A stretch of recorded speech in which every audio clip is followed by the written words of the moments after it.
आखिर द्रौपदी पांचों पांडवों के साथ संभोग कैसे करती थी?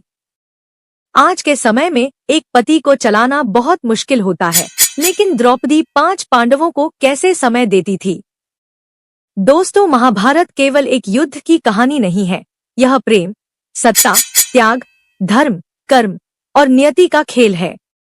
यह वह ग्रंथ है जिसमें धर्म की परिभाषाएं बार बार बदली, जहां रिश्तों की सीमाएं तय की गई और जहां एक स्त्री ने 5 पांडवों के साथ विवाह कर अपने जीवन को धर्म और मर्यादा के बीच संतुलित किया। द्रौपदी कोई साधारण स्त्री नहीं थी। वह उन 5 पांडवों के जीवन में एक अलग अलग भूमिका निभाने वाली एक शक्ति थी। यह कहानी है 5 पांडवों की महारानी द्रौपदी की, एक ऐसी स्त्री जिसने न केवल अपने समय की सामाजिक मान्यताओं को चुनौती दी, बल्कि प्रेम, मर्यादा और कर्तव्य के बीच एक अनोखा संतुलन स्थापित किया। सवाल यह है कि आखिर कैसे एक स्त्री 5 पति के साथ दाम्पत्य जीवन जी सकती थी? क्या यह केवल भाग्य का खेल था या इसके पीछे छिपा था कोई गहरा रहस्य? आइए इस कथा के पन्ने को पलटते हैं और उस युग की गहराइयों में उतरते हैं जहां नियति, कर्म और श्राप ने मिलकर एक अनूठी कहानी रची। लेकिन आगे बढ़ने से पहले आपको बता दें कि रामायण में स्पष्ट कहा गया है, कथा हो या सीख, अगर बीच में छोड़ दिया जाता है तो वह पाप की श्रेणी में आता है। इसलिए मैं आपकी दोस्त प्रीति आपसे विनम्र निवेदन करती हूँ कि इस कथा को अंत तक जरूर सुनें। द्रौपदी 5 पांडवों के साथ संबंध कैसे बनाती थी, इस रहस्य को मैं आपको एक कथा के माध्यम से बताऊंगी। कुरुक्षेत्र के एक गांव में धर्मपाल नाम का एक किसान रहता था। उनके 4 पुत्र थे। ये चारों पुत्र धीरे धीरे बड़े हो रहे थे। किसान धर्मपाल के 3 पुत्र अत्यंत बुद्धिमान थे, किंतु उनका सबसे छोटा पुत्र पहलवान भीमसेन कुछ मंद बुद्धि था। फिर भी उसमें एक अद्भुत विशेषता थी।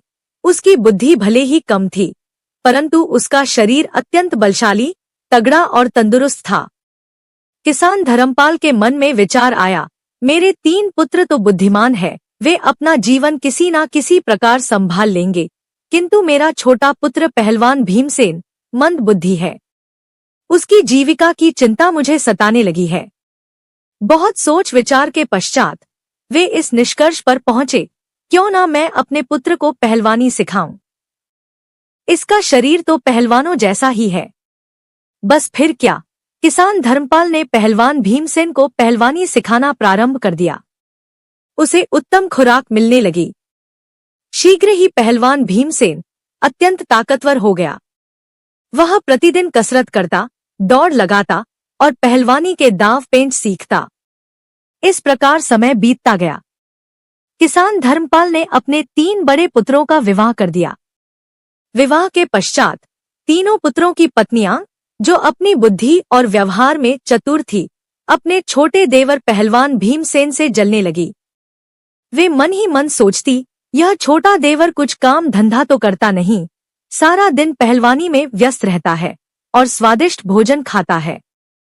हम और हमारे पति दिन रात मेहनत करते हैं और यह बैठे बैठे मौज उड़ाता है। इस जलन के कारण तीनों बहुओं ने अलग होने का हाथ थाम लिया।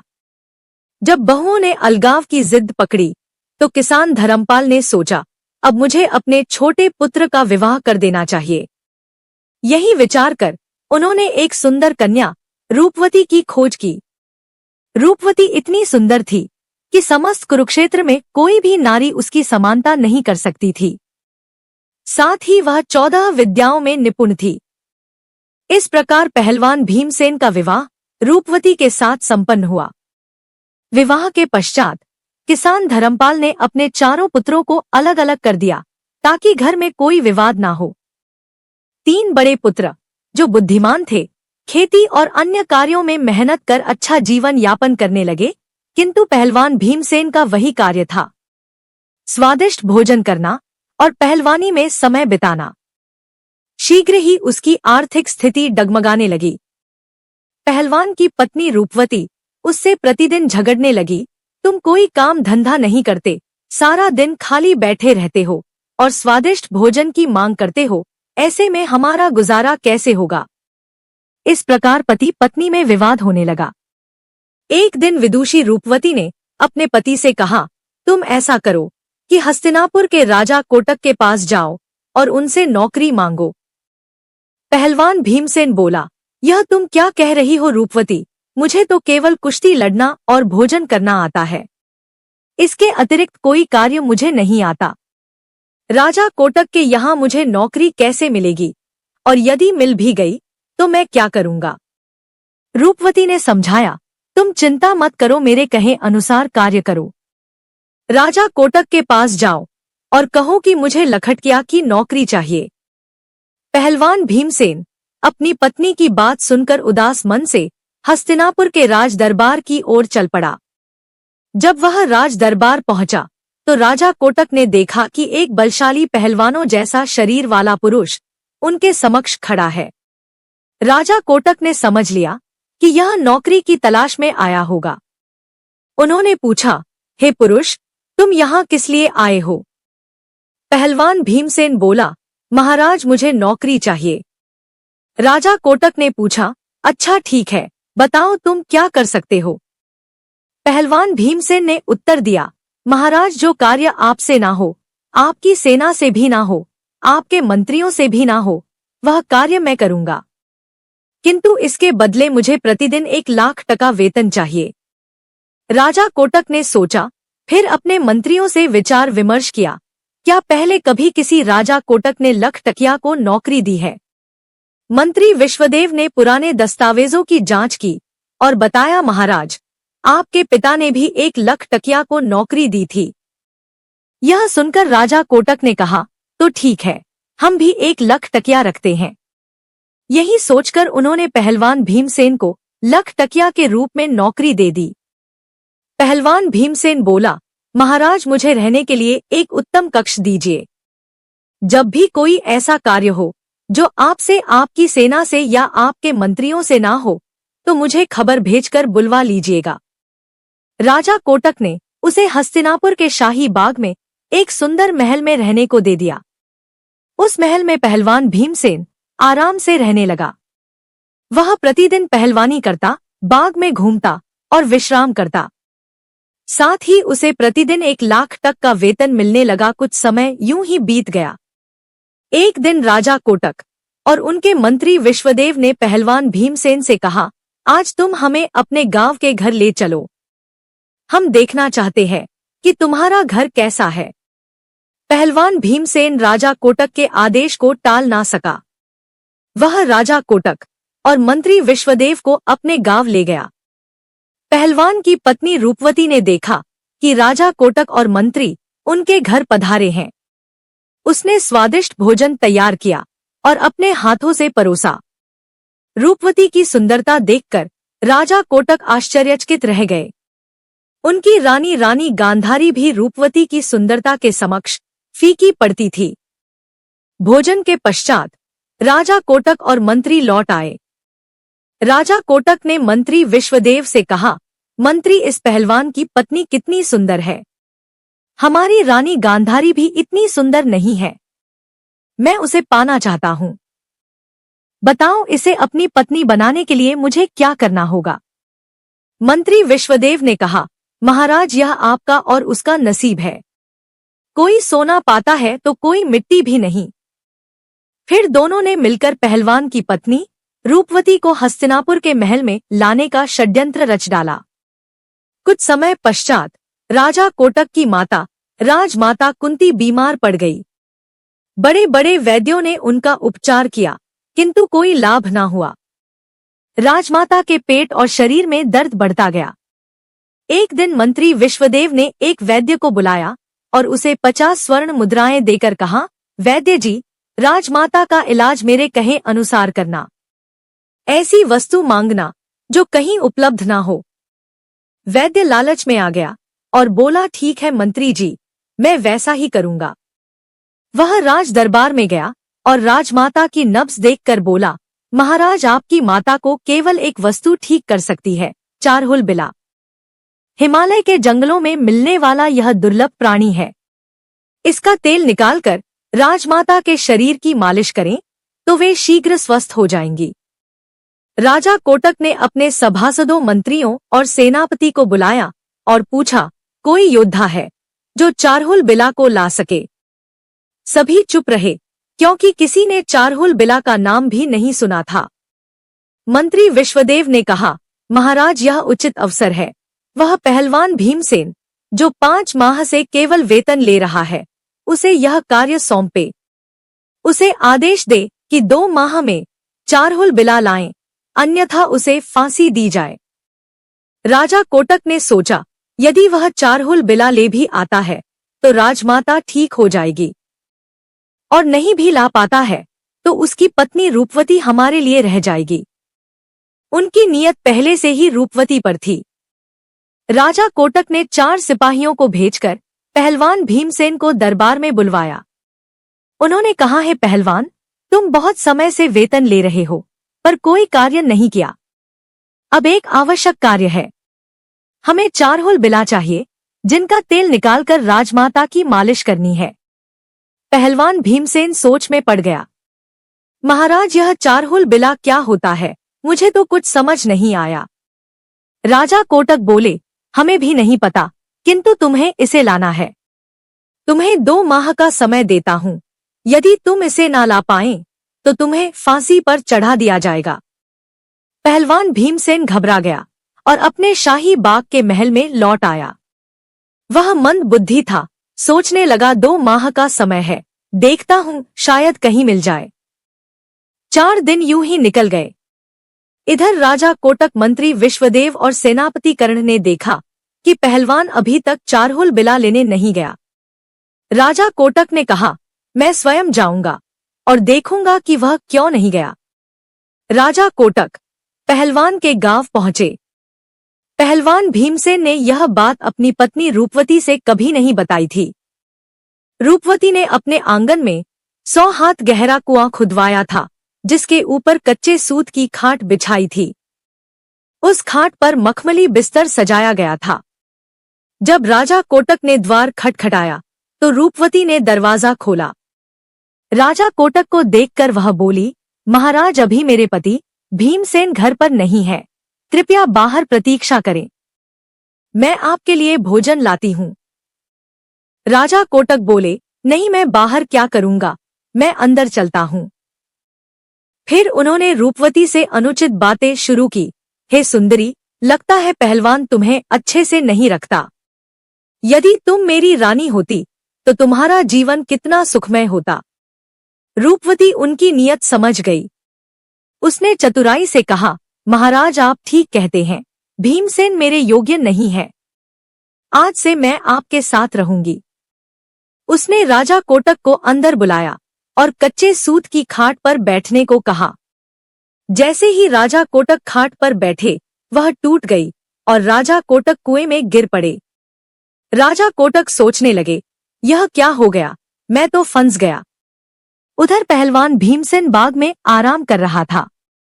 सुबह होने पर रूपवती ने अपने जेठ और देवर के पुत्रों को बुलाया और कहा कि कुएं में एक व्यक्ति है, उसे निकालो और मैं तुम्हें 2 स्वर्ण मुद्राएं दूंगी। पुत्रों ने राजा कोटक को बाहर निकाला। रूपवती ने आदेश दिया, इसे बांधो और 7 कोड़े लगाओ, फिर इसे वापस कुएं में डाल दो। साथ ही उसने एक मटके में पानी और 2 रोटियां कुएं में रखवाए। यह अब नियम बन गया। रोजाना राजा कोटक को कुएं से निकाला जाता, कोड़े लगाए जाते और वापस कुएं में डाल दिया जाता। 4 दिन तक यही हुआ। जब राजा कोटक दरबार में नहीं लौटे तो मंत्री विश्वदेव ने सोचा, महाराज को क्या हुआ, मुझे देखना चाहिए। मंत्री विश्वदेव रात में रूपवती के घर पहुंचे। रूपवती ने उनकी नीयत भी समझ ली। उसने वहीं चतुराई दिखाई और मंत्री को भी उसी कच्चे सूत की खाट पर बैठाया। खाट टूटी और मंत्री कुएं में गिरकर राजा कोटक के ऊपर जा पड़ा। राजा कोटक बोले, मंत्री तुम यहाँ कैसे? मंत्री ने कहा, महाराज आप यहाँ, मैं तो आपको ढूंढने आया था। सुबह रूपवती ने फिर पुत्रों को बुलाया। राजा कोटक और मंत्री को निकाला गया। दोनों को 50-50 कोड़े लगाए गए और वापस कुएं में डाल दिया गया। एक मटका पानी और 4 रोटियां उनके लिए रखी गई। 12 दिन यूं ही बीत गए। अब सेनापतिकरण ने सोचा, राजा कोटक और मंत्री दोनों नहीं लौटे, अब मुझे ही देखना चाहिए। वह भी रूपवती के घर पहुंचा। रूपवती ने उसकी नीयत भी भांप ली और उसे भी उसी खाट पर बैठाया। खाट टूटी और सेनापतिकरण कुएं में गिरकर राजा कोटक और मंत्री के पास जा पहुंचा। सुबह रूपवती ने पुत्रों को बुलाया। राजा कोटक, मंत्री और सेनापति को निकाला गया। रूपवती ने आदेश दिया, कैदी 1 को 200 कोड़े, नंबर 2 को 300 कोड़े और नंबर 3 को 400 कोड़े लगाओ। कोड़ों की मार से उनकी चमड़ी उधर गई। फिर उन्हें वापस कुएं में डाल दिया गया और 6 रोटियां और 1 मटका पानी रखा गया। अब कोतवाल शकुनी ने सोचा, राजा कोटक, मंत्री और सेनापति कोई नहीं लौटे, मुझे देखना चाहिए कि आखिर क्या हुआ है। वह भी रूपवती के घर पहुंचा। रूपवती ने उसकी नीयत समझी और उसे भी उसी खाट पर बैठाया। खाट टूटी और कोतवाल शकुनी कुएं में गिर पड़ा। सुबह चारों को निकाला गया। प्रत्येक को 50-50 कोड़े लगे और वापस कुएं में डाल दिया गया। अब 8 रोटियां और 1 मटका पानी उनके लिए रखा गया। यह अब दैनिक नियम बन गया। चारों बीमार पड़ने लगे। इधर पहलवान भीमसेन को चिंता सताने लगी। यदि मैं चारहुल बिला नहीं लाया तो राजा कोटक मुझे फांसी दे देगा। वह निराश होकर अपनी पत्नी रूपवती के पास गया। रूपवती ने पूछा, क्या बात है, तुम इतने उदास क्यों हो? पहलवान भीमसेन ने सारी बात बताई कि महाराज ने मुझसे चारहुल बिला मांगे हैं, जो हिमालय के जंगलों में मिलते हैं। उनका तेल निकालकर राजमाता की मालिश करनी है। रूपवती हंसी, बस इतनी सी बात?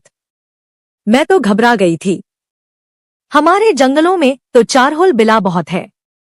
मैं अपने बालकों से उन्हें पकड़वा दूंगी। तुम 4-5 दिन के लिए अपने ससुराल चले जाओ। पहलवान भीमसेन ससुराल चला गया। इधर रूपवती ने अपने जेठ और देवर के पुत्रों को बुलाया और कहा, विभिन्न पक्षियों के पंख इकट्ठा करो और एक कक्ष में भर दो। 2 दिन में कक्ष पंखों से भर गया। फिर उसने कहा, 2 क्विंटल तारकोल लाओ। तारकोल को गर्म करके ठंडा किया गया और एक बड़ी कड़ाही में रखा गया। तीसरे दिन रूपवती ने कुएं में रस्सी डाली और राजा कोटक को निकाला गया।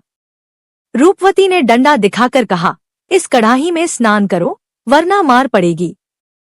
राजा कोटक डरकर तारकोल में नहाए। फिर उसे पंखों से भरे कक्ष में लिटाया गया। पंख उनके शरीर पर चिपक गए। उन्हें लोहे के खूंटे से बांध दिया गया।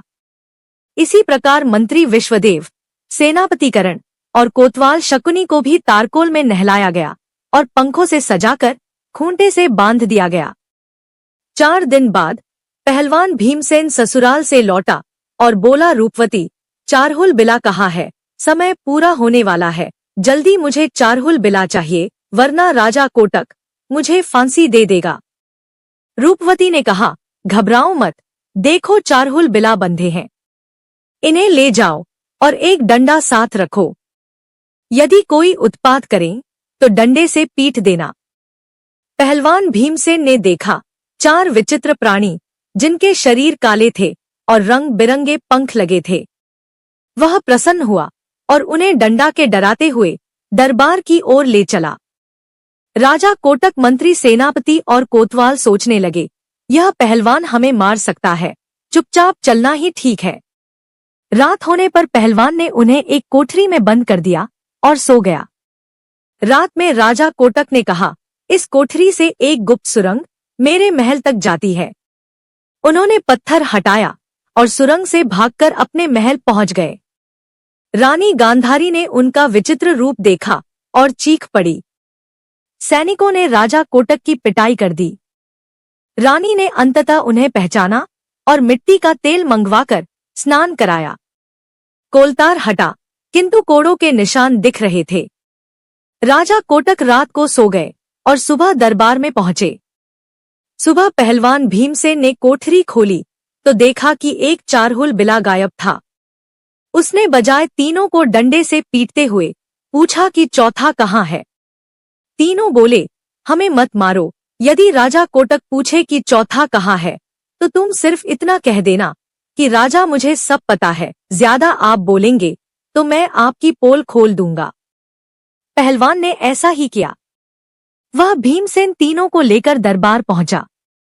दरबारियों ने चारहुल बिला देखकर हंसी छेड़ दी। राजा कोटक ने कहा, पहलवान मैंने चारहुल बिला मांगे थे, यह तो 3 ही है, एक कहाँ है? अब मैं तुम्हें फांसी पर चढ़ा दूंगा। पहलवान भीमसेन वही बोला जो मंत्री ने उससे कहा था, महाराज अगर आप ज्यादा बोलेंगे तो मैं आपकी सारी पोल खोल दूंगा। राजा कोटक को लगा कि उसे सब पता है।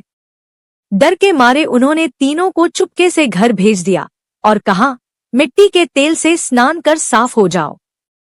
मंत्री विश्वदेव, सेनापति करण और कोतवाल शकुनी ने स्नान किया और अपने रूप में लौटे। उन्होंने आपस में विचार किया, यदि हमने पहलवान की पत्नी को पाने की इच्छा ना की होती तो यह दुर्दशा ना होती। यह रहस्य गुप्त रखना ही ठीक है। इस प्रकार पहलवान भीमसेन आनंद से राजा कोटक के यहाँ नौकरी करता रहा। तो मेरी प्यारी बहनों और उनके हैंडसम भाइयों, यह कथा सिखाती है कि पराई स्त्री और धन के पीछे कभी ना भागो। जो लोग कामी, लालची, धर्म से अज्ञान और ईश्वर का भय ना रखने वाले होते हैं, वे दूसरों की स्त्री और धन पर बुरी नजर डालते हैं। ऐसे लोगों से सदा बचो, वरना व्यर्थ की मुसीबत में पड़ जाओगे। तो दोस्तों, अब हम जानेंगे कि द्रौपदी 5 पांडवों के साथ संबंध कैसे बनाती थी। महाभारत की कथा में द्रौपदी का जन्म अपने आप में एक चमत्कार था। पांचाल नरेश द्रुपद, जो अपने पुराने मित्र और बाद में शत्रु बने गुरु द्रोणाचार्य से पराजित हो चुके थे, अपने अपमान का बदला लेना चाहते थे। इसके लिए उन्होंने एक महान यज्ञ का आयोजन किया। इस यज्ञ की अग्नि से एक पुत्र धृष्टद्युम्न और एक कन्या द्रौपदी प्रकट हुई। द्रौपदी का रूप ऐसा था मानो साक्षात कमल की पंखुड़ियों से बनी हो। सांवला रंग, घुंघराले बाल और आंखें जो किसी को भी मंत्रमुग्ध कर दें। ब्राह्मणों ने उनकी सुंदरता देखकर कहा, यह कन्या कृष्ण के समान तेजस्वी है, और इसलिए उनका नाम पड़ा कृष्णा। क्योंकि वे द्रुपद की पुत्री थी तो उन्हें द्रौपदी कहा गया। लेकिन क्या आप जानते हैं कि द्रौपदी का भाग्य केवल सुंदरता तक सीमित नहीं था। उनके जन्म के साथ ही उनके जीवन में एक ऐसी नियति लिखी गई जो उन्हें 5 पतियों की पत्नी बनाएगी। जब द्रौपदी विवाह योग्य हुई तो राजा द्रुपद ने उनके लिए एक भव्य स्वयंवर का आयोजन किया। स्वयंवर की शर्त थी कि जो वीर जल में तैरती मछली की छाया को देखकर उसकी आंख भेद देगा, वही द्रौपदी का पति बनेगा। उस समय पांडव वनवास में थे और ब्राह्मण वेश में जीवन यापन कर रहे थे। अर्जुन, जो धनुर्विद्या में निपुण थे, उन्होंने यह शर्त पूरी की और द्रौपदी ने उनके गले में वरमाला डाल दी। लेकिन कहानी यहीं खत्म नहीं होती। जब अर्जुन द्रौपदी को लेकर अपनी माता कुंती के पास पहुंचे तो एक अनोखी घटना घटी। अर्जुन ने माता कुंती से कहा, माँ देखो हम क्या लाए हैं। माता कुंती, जो उस समय रसोई में व्यस्त थी, उन्होंने बिना देखे कहा, जो भी लाए हो उसे 5 भाइयों में बांट लो। यह उनकी रोजमर्रा की आदत थी, क्योंकि पांडव भिक्षा में जो कुछ लाते उसे कुंती बराबर बांट देती थी। लेकिन जब उन्होंने पीछे मुड़कर देखा तो उनके सामने द्रौपदी खड़ी थी। कुंती अपनी भूल पर व्यथित हुई, लेकिन उनके वचन को मिथ्या होने से बचाने के लिए पांडवों ने एक असाधारण निर्णय लिया कि द्रौपदी 5 पांडवों की पत्नी बनेंगी। अब सवाल उठता है कि द्रौपदी ने 5 पतियों के साथ अपने वैवाहिक जीवन को कैसे संभाला। क्या यह केवल माता कुंती के वचन का पालन था या इसके पीछे कोई और रहस्य था? महर्षि वेदव्यास ने इस रहस्य को खोला। उन्होंने बताया कि द्रौपदी अपने पूर्व जन्म में एक तपस्विनी थी, जिन्होंने भगवान शिव की कठोर तपस्या की थी। तपस्या से प्रसन्न होकर शिव जी ने उन्हें वर मांगने को कहा। द्रौपदी ने एक ही पति में 5 गुणों की कामना की। धर्म का ज्ञान, अपार बल, धनुर्विद्या में निपुणता, नक्षत्रों का ज्ञान और अनुपम सौंदर्य। शिव जी ने उनकी इच्छा को समझा, लेकिन वरदान देते हुए कहा, तुम्हारी मनोकामना अगले जन्म में पूरी होगी और तुम्हें 5 पति प्राप्त होंगे जो इन गुणों के प्रतीक होंगे। द्रौपदी ने एक पति की कामना की थी, लेकिन शिव जी का वरदान अटल था। इस प्रकार द्रौपदी को इस जन्म में युधिष्ठिर, भीम, अर्जुन, नकुल और सहदेव के रूप में 5 पति मिले, जो क्रमशः धर्म, बल, धनुर्विद्या, नक्षत्र, ज्ञान और सौंदर्य के प्रतीक थे। द्रौपदी ने इस असाधारण स्थिति को स्वीकार किया, लेकिन एक शर्त रखी कि वे 5 पांडवों की महारानी रहेंगी और कोई अन्य स्त्री इस स्थान को नहीं लेगी। पांडवों ने उनकी शर्त मान ली और उनका विवाह क्रमशः युधिष्ठिर, भीम, फिर अर्जुन, नकुल और सहदेव के साथ संपन्न हुआ।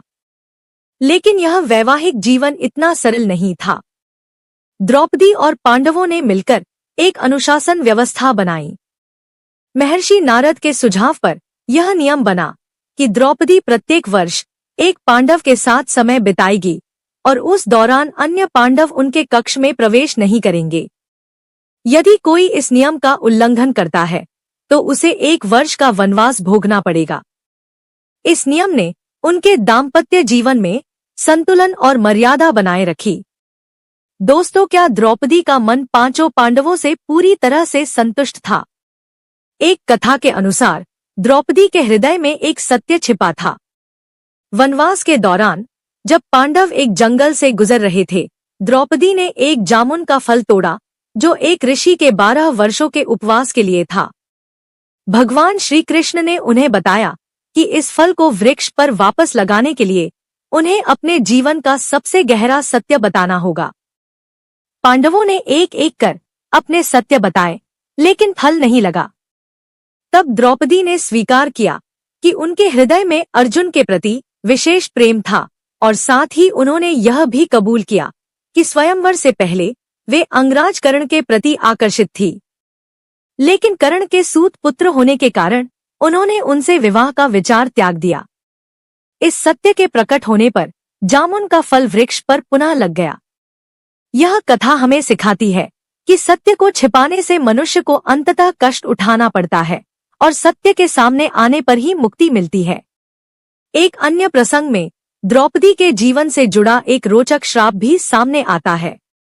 एक बार जब अर्जुन द्रौपदी के साथ एकांत में थे तो उन्होंने अपनी पादुकाएं कक्ष के द्वार पर रखी थी, जैसा कि नियम था।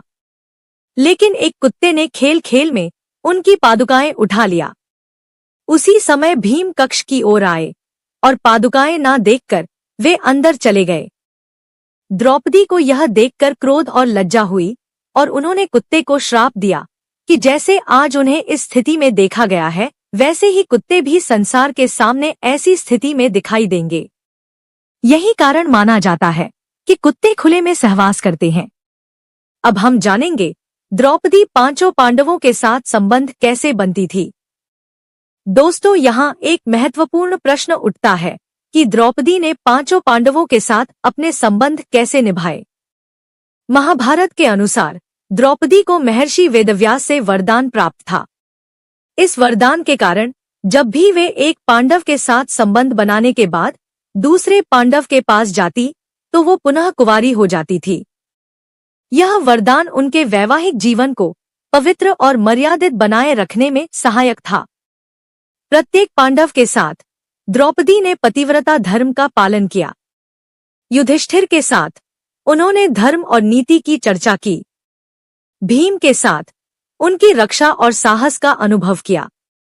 अर्जुन के साथ धनुर्विद्या और युद्ध कौशल की गहराई देखी। नकुल के साथ सौंदर्य और प्रकृति के प्रति प्रेम को जाना और सहदेव के साथ नक्षत्रों और ज्ञान की गहराइयों में उतरी। इस प्रकार द्रौपदी ने प्रत्येक पांडव के साथ एक अनूठा और संतुलित संबंध बनाया, जिसमें प्रेम, सम्मान और कर्तव्य का समन्वय था। द्रौपदी का जीवन हमें यह सिखाता है कि प्रेम, कर्तव्य और सत्य के बीच संतुलन बनाना आसान नहीं है। उन्होंने 5 पतियों के साथ अपने दाम्पत्य जीवन को मर्यादा और धर्म के साथ निभाया, लेकिन उनके हृदय में भी मानवीय भावनाएं थी। स्वर्ग यात्रा के दौरान जब द्रौपदी खाई में गिर पड़ी और उनका देहांत हो गया तो युधिष्ठिर ने बताया कि अर्जुन के प्रति उनके विशेष प्रेम ने उनके मन में एक असंतुलन पैदा किया जो उनके स्वर्ग न पहुंचने का कारण बना। प्रिय दर्शकों, द्रौपदी की यह कथा हमें सिखाती है कि जीवन में सत्य को छिपाने से कठिनाइयां आती है और प्रेम व कर्तव्य का संतुलन ही सच्चा धर्म है। द्रौपदी ने पांचों पांडवों के साथ अपने संबंधों को न केवल मर्यादा के साथ निभाया बल्कि प्रत्येक पांडव के साथ एक अनूठा बंधन बनाया जो उनके व्यक्तित्व के गुणों को पूरक करता था। उनकी कहानी हमें यह भी बताती है कि नियति के सामने कोई नहीं टिक सकता, लेकिन साहस और धर्म के साथ हर चुनौती का सामना किया जा सकता है। आपको द्रौपदी की यह कथा कैसी लगी? अपने विचार हमें कमेंट बॉक्स में जरूर बताएं और अगर आप भगवान श्री कृष्ण जी के सच्चे भक्त हैं तो कमेंट बॉक्स में सच्ची श्रद्धा से जय श्री कृष्ण अवश्य लिख दीजिएगा और आपके अपने YouTube चैनल कहानी वाले आवाज को सब्सक्राइब करना मत भूलिएगा। यहाँ तक वीडियो देखने के लिए मैं आपकी दोस्त प्रीति आपका तहे दिल से धन्यवाद करती हूँ।